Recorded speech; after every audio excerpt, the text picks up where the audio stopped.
They match your personality. You're Shvei. You're following. Hi. He used to have daddy's talking when he's talking. I remember. He's only here for 2 weeks. My brother's wedding. Chaim, everyone was going around for my brother and saying, "Oh, he's a good guy," and for the tish, before. And Chaim decided it was a good idea to mention his wife. The only guy that said, let's talk about Sophie, let's talk about what a beautiful girl she is. And I brought a tear to everyone's eye. It was just such a nice moment in time for my brother's wedding. So, let's see what he has to say now about the flowers. Yeah, and I think he brought in Leah and Rivka, like in his speech. It was deep. It was good. What do you got to say now, Chaim? I just said already. What I wanted to say, I said. Oh, you missed it. It doesn't matter. I got it. It doesn't matter. The build-up is Come on. What is that? Chaim, please. Oh. I said what I said We're all already. friends here. Whoever need to know what I said already know. The message has been passed. That's all. Here we go. Got it? To translate it into simple language. It's no more simple than what I said. You said that we have here a guest with a big heart, Yes. and he deserves a lot of flowers. Is that correct? No. I didn't say that.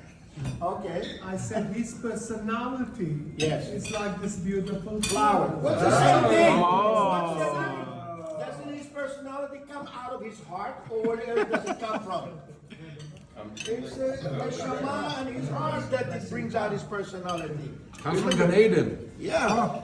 All the goodness and all the evil comes out of our heart. Can you imagine yourself how beautiful was Gan Eden?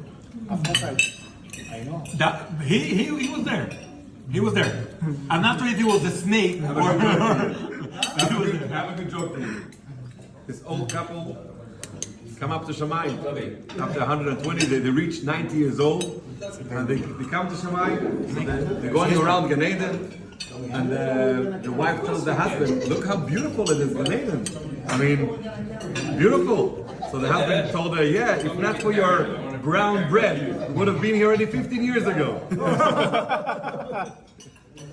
I'm Australian, right? You know this guy couldn't make a decision what to do with him. So he said, you know what, I give you 1 day in Gan Eden and 1 day in Gehinom. So he's sending him first to Gehinom. And in Gehinom he can see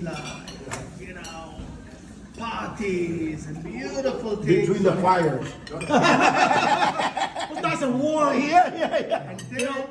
And then he's sending him to Gan Eden. And he's seeing in Gan Eden people praying and crying. Oh, beautiful. So he's going to God and God ask him, so, where do you want to go? I don't know what to do with you. You choose wherever you go.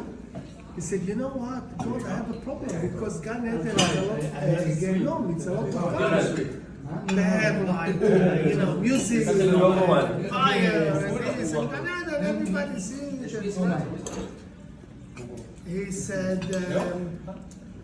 He said, have you met Bill Gates? And he said, no, but what is to Bill Gates to do with that? He said, this is only computer screen. It's only a screen on the computer. Beautiful story. I would like to add to his story also another story with Gan Eden. The Rabbi Kiva started the story with Gan Eden. He's continued, and now let me add my 2 cents to Gan Eden story. So the story goes, same story like him. This guy comes up to heaven, and they start doing mishpat, Gan Eden, Gan Eden. He says, look, hold that thought right there. Before we go any further, I want to check what's Gan Eden, what's Gehenna. In order, I should see where I want to go. So he goes to Gan Eden, he goes to Gehenna, and he sees, in Gehenna, he sees beautiful banquet, beautiful place, food, all this is food. No, yeah. A tiny drop, well done. More on that side, yeah. Things are well done there. But like, but here's the thing. They have this interesting thing. They have spoons that are 10 feet long, and they're connected to the spoons. And they're trying to eat. They're going like this, throwing it, throwing it, trying to catch it. It's not working. They're struggling. These people are surviving, but just about surviving. He comes into Gan Eden. He sees the exact same thing. People, beautiful banquet hall, everything the same. Food, spoons 10 feet long, but they figured it out. They're feeding each other. They're feeding each other. That's Gan Eden. Instead of thinking about myself, that's Gehenna. That's what happened after Eitz Hadas. We became into Visham and we're separate. So we're busy fighting each other. But if we realize that the fun is the harmony together, it's everything together, then we have Gan Eden. That's what we want to have. Gan Eden, 53. Gan Eden. We want to get to Gan Eden. Skoyach. We're going now from a story into a joke to a story to a joke. So I'm going to give you a story also about. Yeah, sure, brother. So there was two Chalmers. Chalmers. Was actually starting from one. A Chalmer זה ירושלמי. ירושלמי זה יהודי חסידי שגר בירושלים ולא יצא מגדרות ירושלים, הוא לא מכיר שום דבר אחר חוץ מירושלים. I'm the waiter. You take tips? A Diet Coke, please, on the rocks. I'll bring it over. I can bring it. Okay. So this guy lives in Yerushalayim and his daughter needs to get married and he doesn't have money to marry her off. So he heard that in London there's a very rich community. He should go to London and he should ask some help, and he'll, in a few days he'll have the amount to marry off his daughter. So he doesn't have a passport. He goes to the Gemeente, he goes to the place to get a passport to leave. He leaves Yerushalayim, it's already Chutz La'aretz for him. Just leaving Yerushalayim is going down the mountain in order to get to Ben Gurion. He gets onto the plane, he has no clue what's going on, security. His first time he's flying in his life. He gets to London and he's amazed, it's not Yerushalayim, it looks different, it's red bricks, it's a different place. He gets off the plane and he goes with everybody else. Someone told him you have to go to Stamford Hill. So he took the piece of paper, wrote it in Hebrew, he doesn't read English, so he wrote it in Hebrew and he was trying to pronounce it, but it didn't really work. So he said, I'm going to go with everybody. So they all went onto the train. He got off the train and he looks where everybody's going to get off. So he saw a lot of people getting off in the center of London. He got off center of London with everybody else. He walks around. Wow, this is amazing, beautiful. He forgot that he came to get money to Schnoll. He was loving the place, amazing. He was enjoying it first time. He's walking around and then he sees a beautiful garden.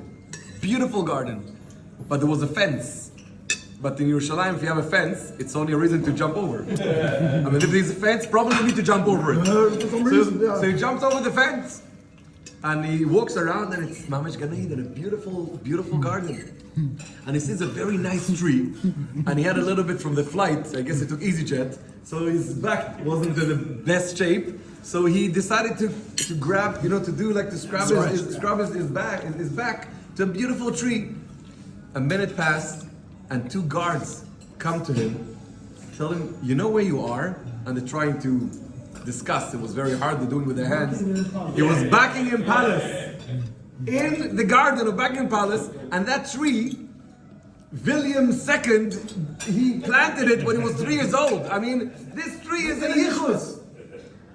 And you dare to scratch your back on it? They took him to the queen, and she's going to do the courts for you. The queen, so the queen told him, what are you doing? listen, my name is Shmuel, and I come to Yerushalayim, and I have a daughter to marry, and I don't know money, and I don't know what to do.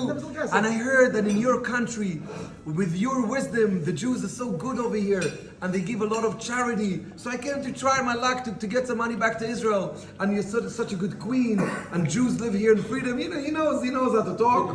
She melted. And she asked him, how much do you need? So he said, I need 10,000 pounds.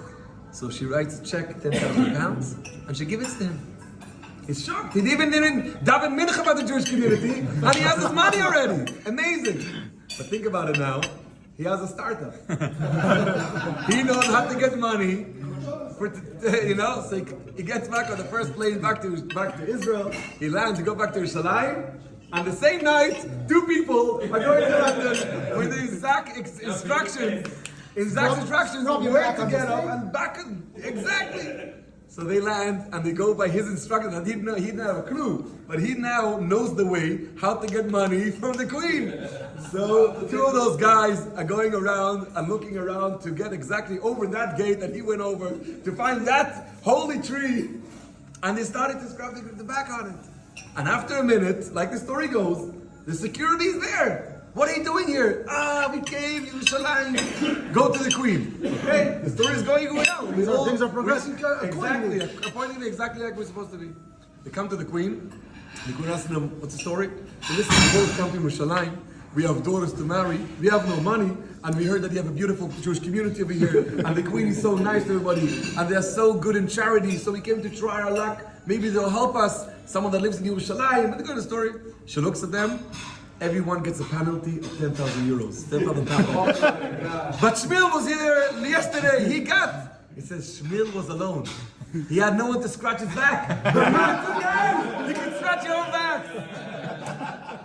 This is Abbas. This is Abbas' rule. Talk about this rule. There's another story about this Tushno. There's about church. There's a church stands. And there's a priest who's standing in front of like a very poor priest standing there with ripped clothes, and he's asking for money from people. And next to him, there's standing a rabbi, and he's also asking for money. Now all the it was next to a church, Vatican. But I was heard it was in Stamford Hill.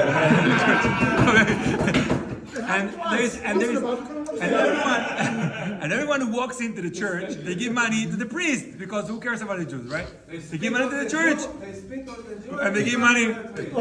No, they don't spit on the Jews. This is only we doing. And then someone was very nice, so he went to the Jew. He says, "Listen, Rabbi, go to the synagogue. Go ask money there. No one will give you money here." And this guy looking at the priest and he says, "Yankel, they will teach us how to do business." So let me, beautiful story. I want to add something on his story, just a little beautiful anecdote. Talking about going to the airport and following the flow. I had a story. I was once coming down to Ben Gurion Airport, landing, and when you go off the plane, and you start going to in the airport, you arrive to a place where there's a big glass. You could look downstairs at the arrival. It's a beautiful thing. You could see downstairs. It's the waterfall over there, the glass dome. And you have to go around and then continue the doors over there. So I'm coming here, and everyone is making a left, going like this and going there. I'm thinking to myself, Take a right. How about taking a right? I mean, why? I was thinking, is there a reason? So I said, look, I have time. Worst case, I go there, there's a blockage, something, I go back. Big deal, I'm curious. So I make a right. I go right, I go, I continue till the end. And when I'm there, I sort of want to see what's happening with other people. Is it a faster route? Is it slow? I look in, and I had a surreal moment. No one is there. You're in Jordan. No one is there. Everyone is following me already. That's what happened. I made a switch. The next person just goes right after me. Yeah. That's called follow herd mentality. Yes. I coming to Israel. I go right. I change. Remember, everyone follows me. Remember, like I am Mashiach remember, Rabbi Yitzhak, like it was with the Midnight Express. The guy said, "I'm not gonna be like all those stupid going this. I'm gonna go opposite." And he kept his sanity, and everybody was saying, "No, you gotta come this way. The Turks will beat you up." Do you remember this movie? I remember it, yeah. Wow, this Agatha was Christie. amazing. Agatha Christie. Who wrote the book on the Galaxy Express? Agatha Christie. No, don't ask me about who wrote it, Was but I it a remember I true can tell you story? details of the movie, but No, I not on don't. how he I don't escaped know to the that Greek book. islands and so on. First of all, this guy